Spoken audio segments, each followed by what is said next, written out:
Hello everyone and welcome to this week's review. Movie theaters are closed and everyone is cooped up inside, so it'll be a while before I actually review a movie playing at a cinema near you. Thankfully, there's still streaming services offering new releases to watch, and Disney Plus recently put up the latest production. This one is centered on a teenage girl who starts attending a school, and we see the effect her behavior has on everyone. This is Stargirl. Not to be confused with a DC Comics superhero.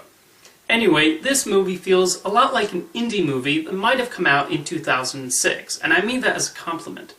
While I did find the beginning to be a tad slow, and it took me a little while to get invested in the main character, I did eventually get into the story. There are some surprising turns taken here, especially in depicting how the character of Stargirl is received by her schoolmates. Grace VanderWaal, who plays Stargirl, is able to portray her quirkiness in a way that's actually charming rather than cloying. I was not a fan of the previous Disney Plus original movie Timmy Failure because his quirks were harmful and obnoxious, and the film tried to excuse them. This movie was like the opposite of that, as unlike Timmy, Stargirl's unique qualities try to shine a positive light, rather than done as a way to look down on everyone else. It's a tricky role to play, and she pulls it off.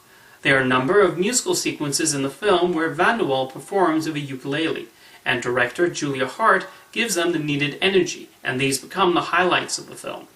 I do have to praise the direction as a whole, as Hart is able to show the dullness of this town and the spark of light that Stargirl brings to it.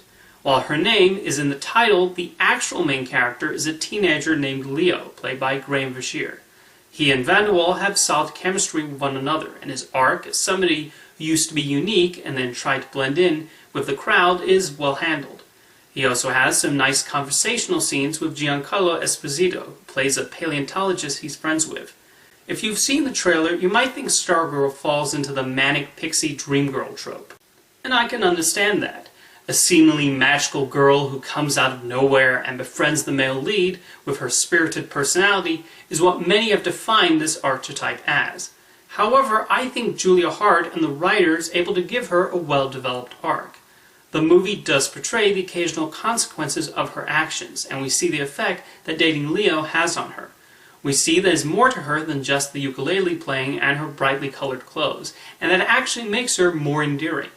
Although, to be honest, I'm not the biggest fan of the Manic Pixie Dream Girl label.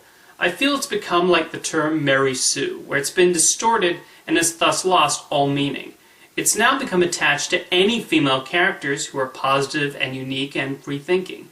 It's certainly followed Zooey Deschanel since the term was coined. We could use more characters in media who are positive thinkers. The main reason Manic Pixie Dream Girl was created was to help make those characters a bit more fleshed out and exist outside of the male lead's fantasies, which is great.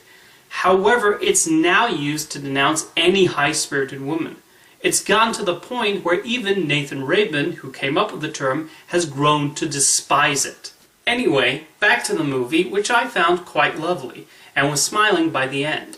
I think Stargirl does the job of being feel-good without getting too schmaltzy, and it was able to tackle the themes and messages in a way that young people might be able to relate to.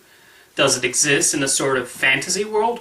Sure, but it's unfair to expect a super-realistic drama from Stargirl. This is just meant to be a charmer about two young people who fall in love as they cope with how best to express themselves. I consider this one of the better movies made by Disney Plus thus far.